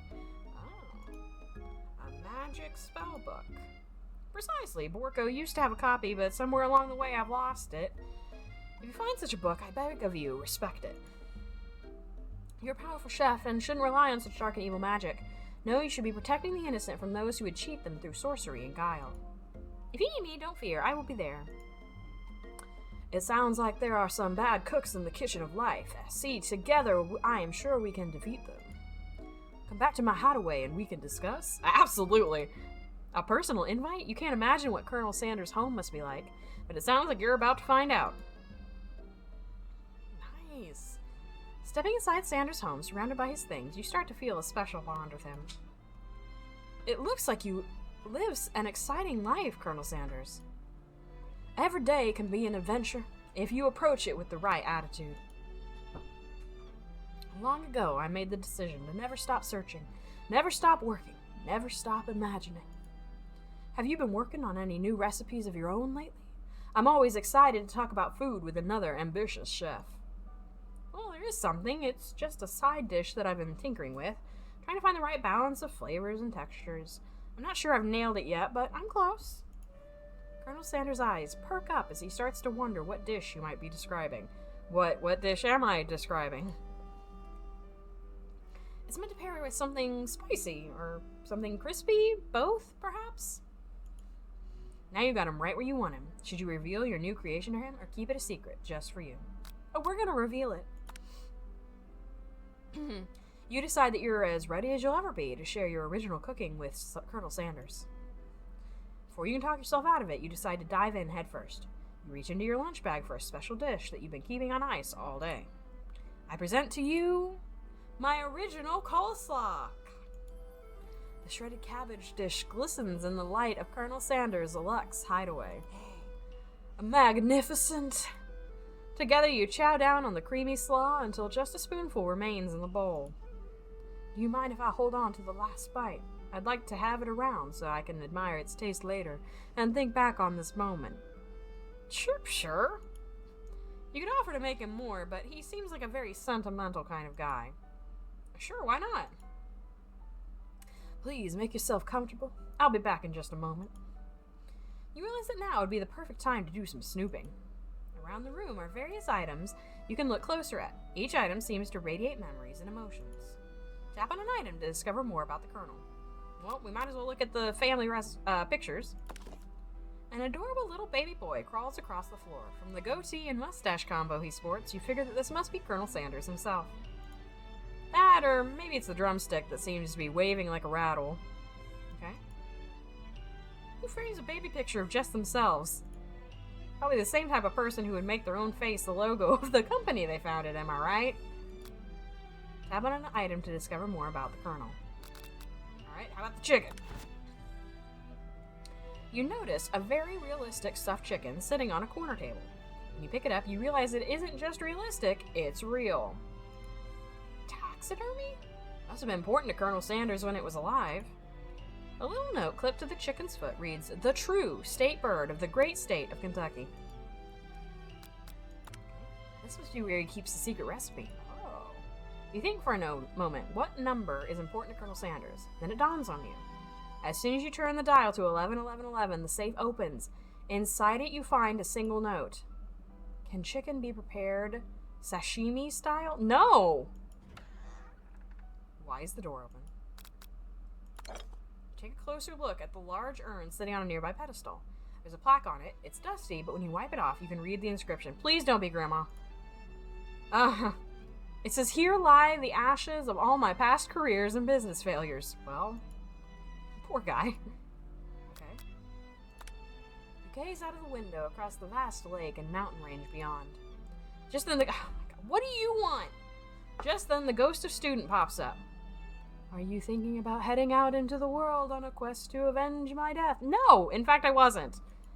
Wait, what? I never even learned your name. Why would I avenge you? I could just tell you my name right now. It's... Can't you see I'm in the middle of something? You open the window a crack and the ghost of student is swept out with a breeze. Alright. Scented candle. You pick it up and try to identify the smell. Power tool? Okay. Freshly starched collar? Piece of wood floating in a lake. Summer of '69. Nice. No, it's one of the secret ingredient recipes. It's... Tap on an item. Okay. A lock of silver hair is woven through the teeth of the comb. Do not take this hair. Upon further inspection, you realize that the hair therein isn't just silvery in color. It's actually made of spun silver. Okay. Oh, so we can click on the other pictures. Gotcha. The photo appears to be Colonel Sanders, except he's an old man visiting pyramids of Egypt?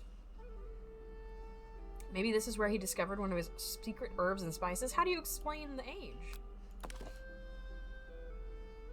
One of the framed photos shows an old man who looks a bit like Colonel Sanders, standing with a friend. They hold fried chicken drumsticks and appear to be cheersing them. There is no cheersing going on in this picture. What are we talking about? You look closely and see there's a short inscription. I wonder who my friend Pete is. Okay, now on to the door. You open the door to Colonel Sanders' closet and find a row of his signature white suits hanging within. You take one off its hanger and try it on. The jacket is a bit big for you, but it's soft and comfortable. You give yourself a deep hug, breathing in his scent.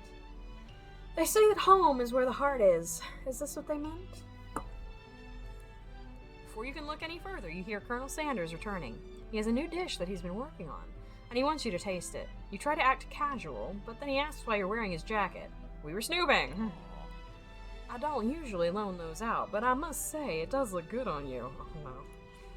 Grab the jacket. I forgot to take it off. You decide that now is your moment to make a big move.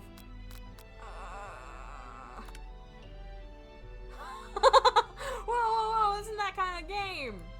Not that we blame you for trying, but still. What do you mean game over? Try again. I better load back into the same damn place. Fess up and tell him the truth. You confess. Oh boy. I think I've developed feelings for you. I might be developing feelings for you too, but I'm concerned. I can't let anything get in the way of my dreams. Overwhelmed, you take off the jacket and run for the door. But the thought of leaving Colonel in the midst of such an emotional breakthrough gives you pause. You stop yourself. Colonel? Yes, Essie? I honestly think that this may be the beginning of something wonderful. I think you're right. We should take things slow. You talk late into the night and drift off into a slumber. We're having a sleepover. Okay. Dream sequence. Woohoo! Okay. You awake to a beautiful morning in Colonel Sanders' hideaway. Did you make the right decision on how to respond to Colonel Sanders? Only time will truly tell. Today is a day that could change the rest of your life. You think about the new secret ingredient you just learned about. Redacted. In some jurisdictions, redacted isn't even legal. But if the recipe is a secret, how will they know? Your thoughts are interrupted when Colonel Sanders emerges into the room. He's holding a gorgeously plated breakfast, and your mouth waters at the sight of it. Here is a simple breakfast I just whipped up. It's meticulous. Oh, God. It really does look good. I don't think I have a KFC near here.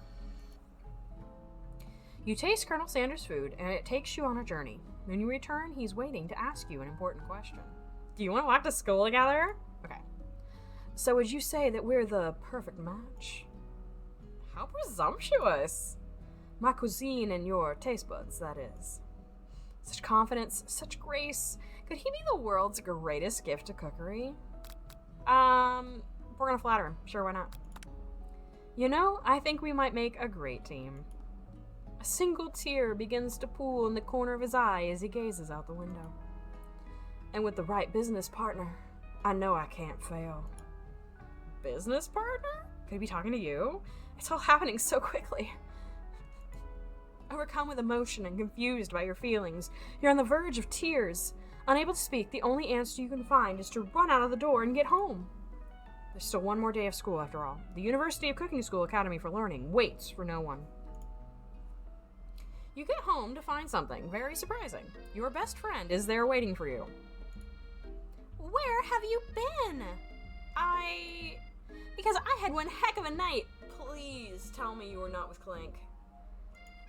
I've been desperate to talk to you about it, but I couldn't find you. I got worried that something had happened to you. It's okay, I was just... But now that it turns out you're fine, I can finally get you up to speed on the saga of Miriam. Sure, but you'll not believe what happened to me after school yesterday. I went on a date! I think I can believe that. Since I'd been partnered up with Clank, he asked me to go out with him. Of course, I told him you'd better keep your dials turned to polite and respectful. I'm not that kind of girl. But he was just interested in spending some one-on-one time together and getting to know me, so I said, yeah, sure, I can get to know the little metallic guy. Long story short, he took me skydiving with his friends, but things quickly spiraled out of control. Did she just say skydiving as if that's a typical first date to go on with a talking pressure cooker? And now I'm not really sure where we stand. Okay. You don't give Miriam time to tell her whole story, however. Bottling up the details of your own night is just too much to bear. And I went on a date too, back to Colonel Sanders' house, where I spent the night with him. You what? Nothing happened. We tried, but nothing happened. But the emotional connection? Oh, wowzers. Miriam tells you to move on from this whole Colonel Sanders obsession and focus on school. Says the lady dating a pressure cooker? If being obsessed with Colonel Sanders is wrong, you don't want to be right.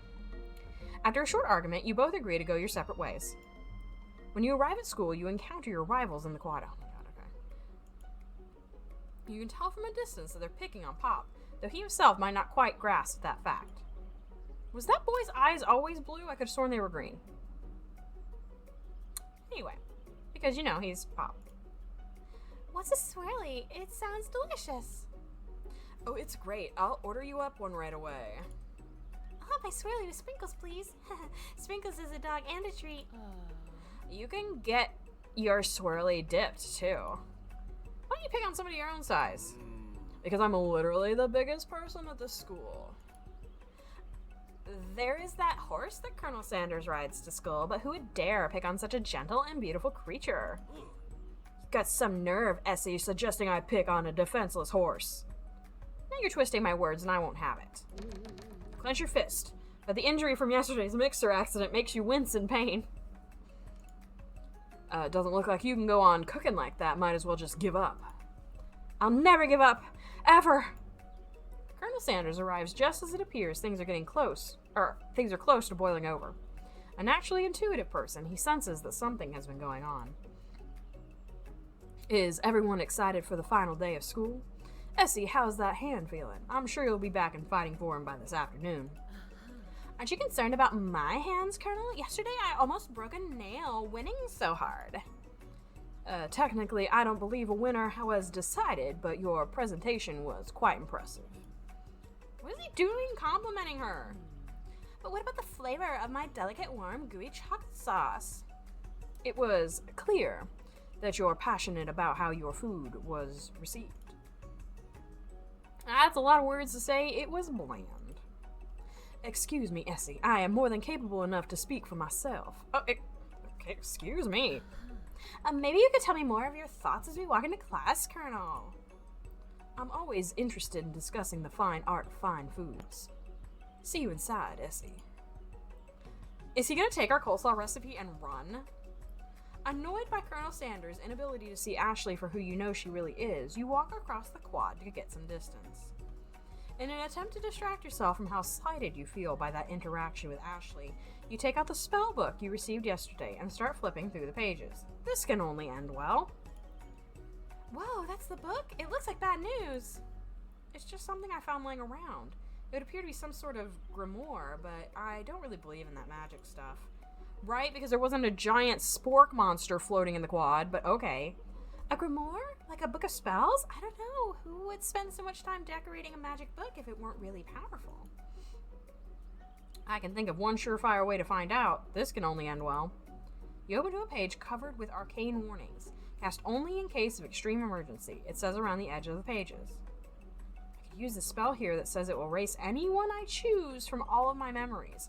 If I scrub out Colonel Sanders, it would probably help me focus better on the upcoming final exam. That is way drastic. Couldn't you do something else? Like anything else? Not rooted in dark magic? Maybe tie a string around your finger? Okay, fine, it is drastic, but desperate times call for desperate measures. You've got a memory erasing spell sitting right in front of you, and a pretty good excuse to try it out. You've got a memory erase. Aren't you just gonna remember him when you walk into the frickin' class to take the exam? No, we're not doing this. That's not smart. You take your friend's advice and put the book away. It's almost time for class. Yeah, no, like... It's a bad idea. Sprinkles is already in the room, waiting for the students to arrive. He clears his voice to make a quick announcement. I want you all to know, I feel something of a dog moment coming on, but I assure you it's nothing to be afraid of. Okay. His cute little nose scrunches up and he begins to breathe quickly. He must be hungry. Reach for some old homework to give him as a snack. Don't feed your dog homework. Let's just let him get the zoomies? I don't know. Sprinkles stops in his tracks. He focuses in on the window. The room is deadly silent. When you follow his gaze, you see a tiny orange squirrel perched on the cherry tree outside. Sprinkles turns feral and runs to the window of the classroom. He begins barking uncontrollably at the squirrel outside. Terrence! I told you never to come back here, Terrence! I will destroy you, Terrence! Sprinkles is barking ferociously, drool flying off his face. The squirrel looks over, but he doesn't say anything back. You wonder, is that even a talking squirrel? Who named him Terrence? Better not show your chubby cheeks around here ever again! After Sprinkles is satisfied that his presence has been felt by not only Terrence, but any other squirrel in hearing distance, he returns to his professional tone. I apologize for the outburst. This actually brings up an important point. Thank you, Essie, for reminding me to dole out this indispensable bit of wisdom. You see, did I? But before he can go any further, Miriam's love drama spills over into the class. Oh my god. Sprinkles is interrupted by whirs and sparks coming from the back of the room. So either they've gotten hot and heavy, or they've broken up. I told you to save it for after class. You think I want to be thrown from a plane strapped to a stranger? Miriam and Clank appear to be arguing, but you still haven't learned to speak Clank's language of mechanical noises, although everybody else seems to know. Whir. Oh, Lord. But no, you had to show off your cool kid friends Jeff and Joan. J and J forever. We'll just form a triangle in midair as we descend. Triangles are the strongest shape, don't you know? Bzz, bzz. Yeah, well, that doesn't make it a great date. Beep. Whir. Then take Jeff and Joan with you. You can hold hands as you pedal down the mountain or a cliff for all I care. Said Beep. Clank begins to shudder. Steam pours out of the gaps in his panels, and then a loud ding stops him in his tracks. Oh no. Beep. Bzzzt. Oh my god. No amount of seasoning is going to make me want to eat that, Clank. Clank burps out a completely deep-fried sneaker. Considering that he himself has wheels, not feet, it's not entirely clear where it came from. In terms of deep-fried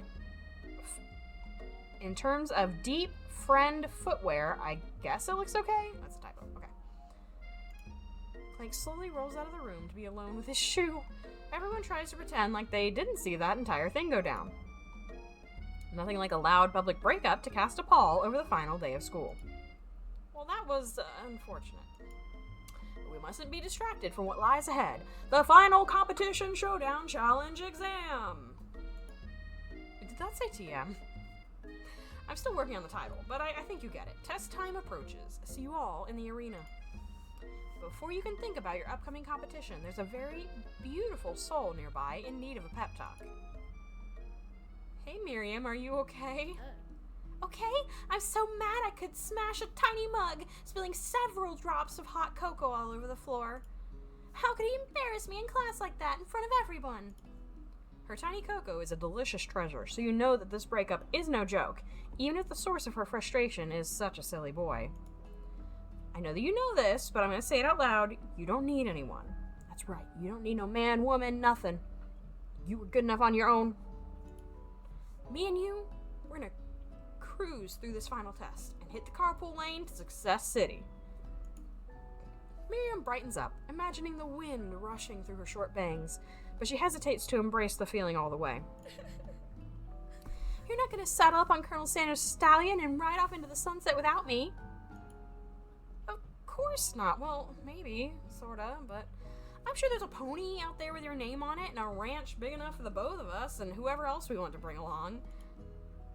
If it's not Pop or Clank or anyone else you met today, tomorrow, or this whole year, so what? You're a special person who shouldn't settle for the first someone to show a little interest anyhow. Miriam gives you a big hug and wipes the tears from her cheeks. I should really review my menu for today. I'm going to make a very special soup. And I bet the Professor Dog is gonna love it up. While you were pep-talking Miriam, you completely missed lunch. But that's okay, because you had a better idea of how to spend the time before your exam. You decided to head to the arena early to practice a dish. This is it. The location of your final challenge. A test of will. A test of courage. A test of talent. And a chance to beat the pants off of Van, the supposed man, and his eviler counterpart, Ashley. As planned, you begin to run through a quick test of a recipe you've been working on. Essie's famous chicken pot pie. I actually do make a mean pot pie, my own dough and everything.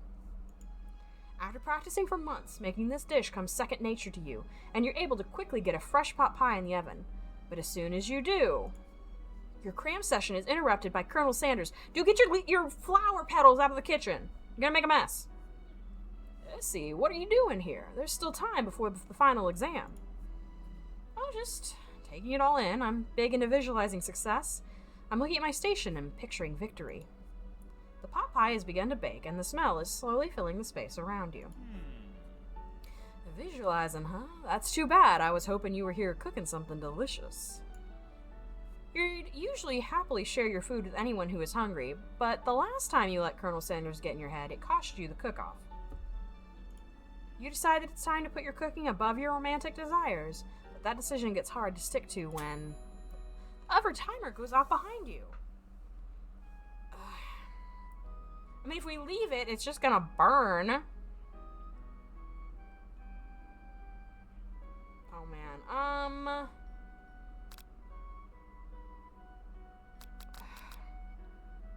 Is it really gonna distract us if we show him this dish? I don't know. Okay, you got me. I'm doing a little bit more than visualizing. I know. My nose can smell a pot pie from 400 yards. That's an oddly specific distance, but you'd expect nothing less from such an oddly specific man. One second, I gotta switch my headphones. I've had it on that ear for a while. There we go. You knew it was a pot pie just from the smell? Not just a pot pie, but a chicken pot pie with an all-butter crust. And my nose is telling me something else. Oh no, is it burning? No, I can smell that it was made with a heaping helping of TLC. Tender love and care? But it'll probably start burning any second if you don't pull it out. The moment of truth. Wow. It's the best pot pie I've ever tasted. I've always loved country cooking, and I could eat this all day. There's no time left. The final showdown is about to begin. Sprinkles lays down the ground rules. There are no rules! That is except to cook with everything you've got. You step up for the cook-off of a lifetime. You decide that mac and cheese plus the pot pie you've been practicing are just the dishes that'll push you over the edge to victory. Meanwhile, both Van Van and Ashley are prepping wildly elaborate dishes per their usual over-the-top selves. Miriam has her giant magnifying glass and several sets of tweezers. She's definitely prepared to go big, going small. Oh, here. She can use this one. Colonel Sanders seems to be harnessing his 11 herbs and spices, but he's trying to find a way to improve on something perfect, his original recipe, fried chicken. The intensity in the room starts at a full 10 out of 10, with a frenzy of action. Everyone is calling out really cool special cooking moves as they prepare their food. Wow, this is getting serious. Please tell me we get to see it. Colonel Sanders batters his chicken as it levitates through the air. Egg wash! Miriam furiously injects ingredients into an itty-bitty pot of broth. Best friend Baster Blaster. That is not the word. Van Van flexes his pectorals as he chops open a sea urchin. Let's rock and roid. Ashley scoops her pastries off the tray with a lightning speed. Shallow personality spatula. Even Clank gets into it. Oh, he's recovered. Okay. 5-dial pressure point chicken cooking technique. Wait, when did Clank learn to speak English? Hey, don't you make that face at me. It's the singularity, as was foretold. We mustn't let it happen, or the appliance uprising will take us all. Self-destruct. Van Van quickly unplugs Clank and rolls him out the back door of the arena? Okay. As you frantically prepare your dish, you notice Ashley has her spell book out. Is she going to use some dark magic to turn the tide? Oh man, okay. You got a book of your own, and you're desperate not to see her win another battle. Should you take this opportunity to fight magic with magic, even if it's almost certainly evil magic? No, love will prevail. We're gonna do it the hard way. Who needs magic when you got passion? I'm gonna do it the hard way. Colonel Sanders sees that you've chosen to win on your own terms, and he gives you a subtle wink from across the room. I believe in you, Essie. Miriam notices too. And I've always believed in you, Essie, since we were little kids, because I'm your best friend forever. You turn to notice that Miriam is at your station cheering for you. Miriam, what about your dish? If you're here cheering, who is cooking? Tiny food, short cook time. I'm actually already done, so I thought I'd help you. I feel like that's probably against the rules. Well, that's sweet, but oh no. Miriam tosses a handful of spices directly into your boiling noodles. It's the secret ingredient. Oh, God. However, she doesn't know that you lied and the ingredient was made up, and where in the world did she get an eye of newt from? The boiling pot explodes, sending Miriam flying backwards. The watery noodles begin to swirl in the air, bubbling up into a dark cloud that thickens and congeals before your very eyes. Fantastic. It is I, Steve the Spork Monster. Steve? What happened to Gorko? You're not here to battle me, are you? We Spork Monsters are many. I think Gorko had the day off, but you have conjured Steve, and I hate to battle. So I say you're doing pretty alright. Oh, hey, you're in the middle of a cooking competition? I love this stuff. It's better than TV. You crazy kids and your culinary skills really impress me. Mind if I hang out? I'm sorry, Steve, but I'm kind of in the middle of something. Do you mind? Steve the Spork Monster notices that you got the Grimoire stashed beneath your cooking station. I see what you're up to. Crisscross some magical items and accidentally summon me, huh? Yes, you guessed it, sorta. If you're here, would you mind tossing some fresh noodles in a pot of salted water? Yeah, let's just, enlist the dang Spork Monster. I'd love to. I've always wanted to be a top chef, actually. When I was just a little spork pup back in the old country. You can feel a Spork Monster winding up to tell a very long and involved story. You don't know exactly where they came from, but it seems like it was probably lonely there. Actually, you know what? Maybe you should watch from the stands. I really need to focus on this competition.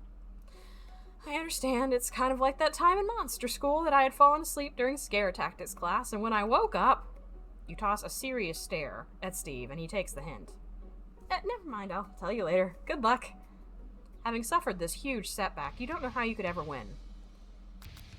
You summon extra power from deep within yourself, or you give up and drop out of culinary school. We ain't giving up till the bell rings. Okay. I can do this. I have what it takes. I came here to win. Your hair turns mac and cheese orange as culinary energy flows through your body. My heart is pure. My hands are steady. My taste buds have been preparing their entire lives for...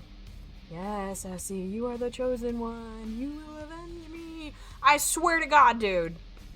The power you've been summoning immediately fades back out. You interrupted my inspiring monologue. Sorry. My heart is pure. My hands are steady. My taste buds have been preparing their entire lives for this moment. I will show the world my cookery. You begin to levitate off the ground. Energy courses through your body. You know that with this power, you can do anything. Except turn back time, which would be super useful because while you were powering up, your chicken pot pie overcooked in the oven and can't be served. Don't worry, dear Essie. You may have suffered some setbacks, but all is not lost. Impressed with your fortitude, Colonel Sanders decides that you have earned his support. I've been watching you today, and I must say, I'm truly impressed. You've been thinking on your feet and rolling with the punches. He steps up to your station and stands right beside you. I'm here to help. All you've managed to make is mac and cheese, and time is almost up, so you're going to need it. But Colonel Sanders, what about the test? What will happen to you? What about the rules? Following the rules has never really been my thing. I follow my heart. What a guy. Colonel Sanders unfolds a delicate white towel to reveal the most delicious fried chicken tenders you've ever laid your eyes on. And besides, sometimes unexpected combinations can have surprising effects that surpass their individual efforts. Are you suggesting? If we combine forces, we can form the perfect food union. Time's up, students. With time expired, it's the moment everyone has been waiting for. You must now prepare to present your dishes. A handful of students stand tall, but the class seems incomplete. It seems we're missing some students. Pop? Clank? From off screen, you hear a pure and innocent giggle that can only come from one student. I'm flying! It sounds like it's coming from that broom closet over there. Miriam, would you mind? Inside of the closet, you see Pop hanging on a broom hook by the elastic of his underpants. Great. Pop, get down for there right now! Thumb Live, thank you so much for the follow. I hope you're enjoying. We are currently in I Love You, Colonel Sanders, a dating sim about Colonel Sanders. So welcome in. I hope you're having a great day. Let me guess. Did Van Van have something to do with this? When someone asks for a wedgie, who am I to refuse?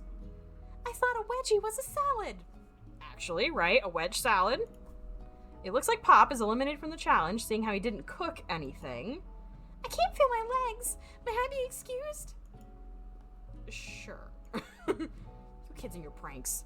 I must say, it's not the worst prank in UCSAL history, but it's not exactly yearbook material. Wait a second. Pranks. Clank! Where did that pressure cooker roll off to? Apparently he was trying to murder us. So... You wait to hear a signature word, beep, or other onomatopoeia, but there's none. Somehow he must have gotten unplugged, I guess. We'll have to figure this out later. That leaves only 4 remaining students. Please collect your final projects. Yes, it has been a long semester. Wow, 3 whole days long. But after days of hard work, the time has come for me to eat. Miriam, please step forward. Now, describe your dish. I've made tender udon noodles in savory soup. My word, it's so delicate. Is that a teeny tiny narutomaki I spy floating in this itsy bitsy bowl? Yes, chef. Please call me Sprinkles. Chef is my father's name. Yes, Sprinkles, and some green tea made from baby tea leaves that I picked myself. Sprinkles carefully sniffs around the dish before opening his mouth and letting just the tip of his pink dog tongue dip into the bowl. Sublime! Would anyone else like a taste? Not after you stuck your tongue in it, my dude. Oh, come on. I'm not one of those dogs who doesn't floss. I even have a really cute electric toothbrush for dogs. Fine, I'll enjoy it all myself. And in a flash, the entire meal has been devoured. Not that it took much. It was less than a thimble's worth of thimble worth of soup. A+. Rarely do I taste a dish with as much love poured into it as yours. Yay, Miriam! Miriam is overjoyed. She gives you a huge hug. Thank you, Essie, for helping me believe in myself. Van Van, you're up. Now describe your dish. I made uni over smooth egg custard in an axe-hewn urchin's shell topped with caviar. Did you skewer one type of urchin with spines from a second different colored type of urchin? Yes, Sprinkles. A bit much, don't you think? That's exactly why I did it. A bit much is kind of my brand. Doesn't it look cool? Sprinkles leans in to sniff the uni, but he can't get his nose close on account of all the spikes. He begins to paw at it erratically, causing the custard to slosh around. Oh boy. Woof woof! Please be gentle with my cuisine? Grr. Finally, Sprinkles goes all in, tongue first, but he can't get past all the needles. He reels back as his tongue is poked and prodded. Oh lord. Ouch! My tongue! Oh, look at his face. The professor appears to be having an allergic reaction to the sting. Of course he is. I can't eat this. I keep poking my tongue. Disqualified! A stunning turn of events. Who'd have thought that serving food in a bowl made of needles could make it difficult to eat? Dejected, Van Van does not go gentle into the night. Disqualified? For glamour? Don't discount simplicity. This isn't the last you've heard of me. Before forcing us to endure his swollen tongue for another moment, Sprinkles graciously laps up a bowl of milk.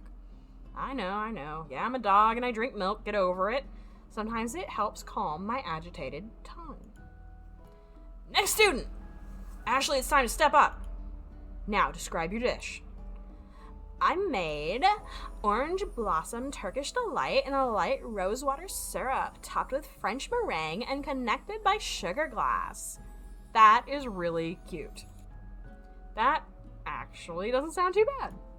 Indeed, it's quite delightful. However, I'd ask that you please refrain from eating it or attempting to taste it in any way. It's very fragile and meant to be a display piece. This is a cooking competition, honey bun. Don't eat the food at a cooking school? Got toast in your ears or something, Essie? I told you, it's a display piece. Actually, I must say it is beautiful. However, this is a cooking competition at a cooking school. Yeah, which is why I cooked it and did an extremely good job cooking it too. I didn't realize we were having an eating exam. If I wanted to be judged on eating, I'd go to a college of eating, school for the hungry. It's a angry face. I suppose you could smell it if you absolutely insisted, but don't breathe too hard. You might disrupt the sugar spiral. If the food cannot be eaten, it cannot be judged. You are disqualified. Rage overtakes Ashley, and she finally cannot keep her two-faced routine up. You wouldn't know high-end cuisine if it cooked you. And with that, Ashley storms off to rededicate herself to being the best, but this time without being shackled by trying to be fake nice and liked by everybody. This isn't the last you've heard of me, either. If this class gets much smaller, I'll be teaching myself. You and Colonel Sanders, the final cooks, step up together. 2 chefs? What began as a bowl of delicious mac and cheese has become something else. Oh, that was Colonel Sanders' part. 1 second. Has become something else. Oh, that looks good. He examines it closely, sniffing and eyeing the bowl. Uh-oh, I don't have a good feeling about this. From somewhere in the room, a literal drum roll plays. Just when I thought I've seen everything in this kitchen, you give me this thing. And completely blew me away. In my 49 dog years of life, I have never tasted anything so delicious and perfectly balanced. It's so delicious, in fact, that everyone passes the class. Okay. You pass, and you pass, and you get a pass. Everyone gathers around and partakes of the mac and cheese bowl. They all seem to transcend this reality into another dimension, filled with carbs and fries. You win. Together, you and Colonel Sanders have made a new menu item. The new menu item is so impressive, even the Van and Ashley are drawn back in by its magnetic fragrance. When they gaze upon your mac and cheese bowl, they admit that you are indeed an excellent chef. Sprinkles declares that you have passed. Everyone has passed. There were supposed to be more battles, but come on, how could they be better than this one? Now that the school year is complete and everyone has graduated, the students return for one last assignment, to get their groove on. The cafeteria has been completely redecorated in order to serve at the site of the school's graduation dance. Compared to the massive high-tech cooking area, the humble decor seems downright cute and cozy. DJ Dog is in the house! Ow, ow, ow! You knew that Sprinkles was a master chef, but also a world-renowned turntablist? Who says you can't teach an old dog new tricks? Van, oh my goodness. Actually, you might not be a pleasant lady, but va-va-voom. Van and Ashley tell everyone that they've committed themselves to righting the wrongs they did while they were the villains. Sure. For a moment, you actually believe them. Not another haunting. No ghosts allowed at graduation. It's clearly written in the school's bylaws. I was never actually a ghost. It was all a trick to get you to finally notice me. Oh, amusing. And now that everyone is together... It's the Spork Monster! He's totally mellowed out! Everyone, the Spork Monster is no more. From here out, I'd prefer that everyone refer to me by my new name, Party Monster. And we respect your name.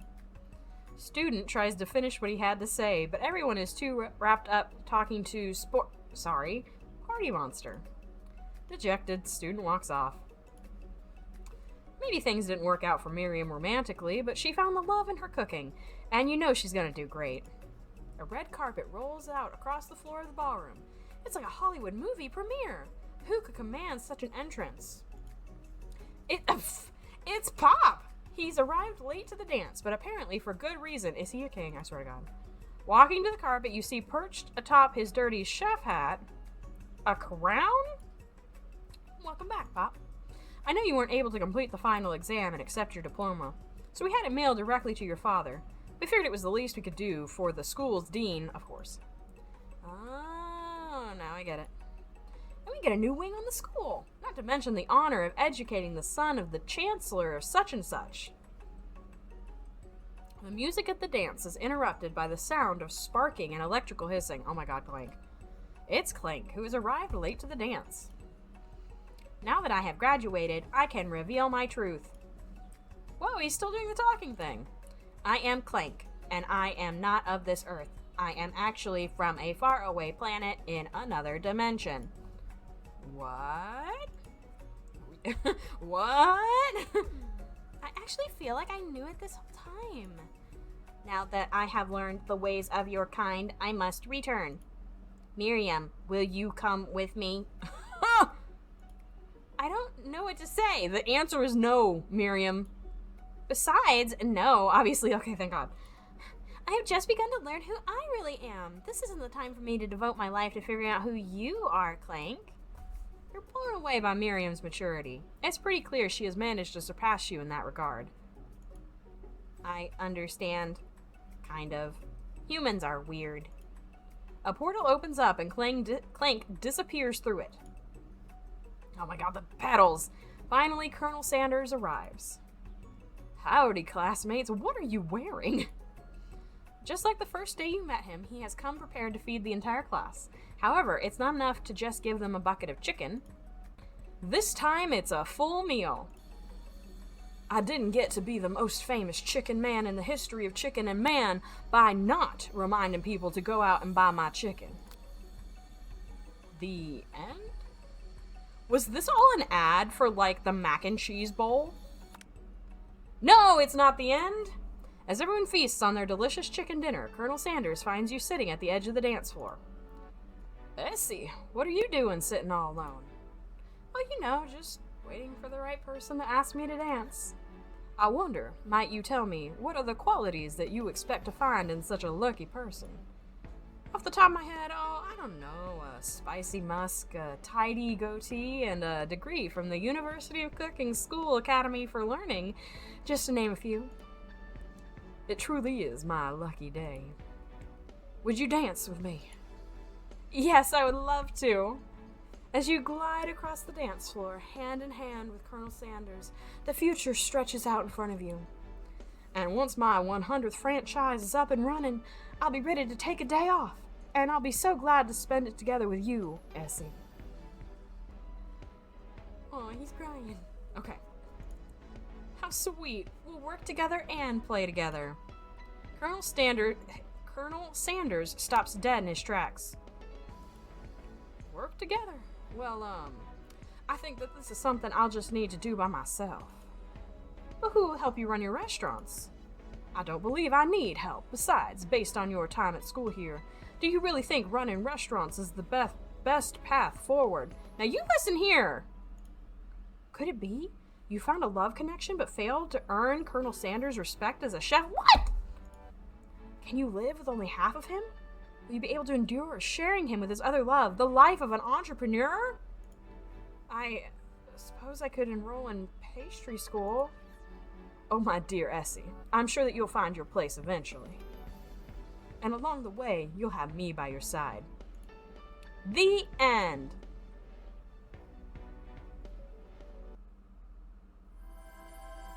Is it literally KFC?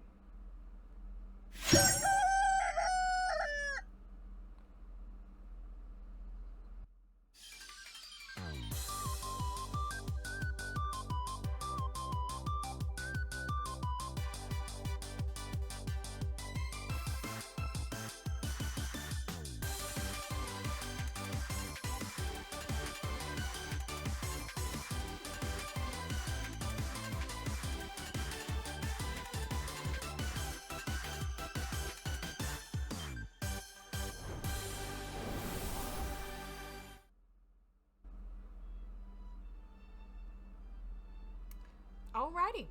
So that was I Love You, Colonel Sanders, a finger-licking good dating simulator. Thank you so much for joining me on this whirlwind adventure, and I hope you enjoyed yourself. Bye for now.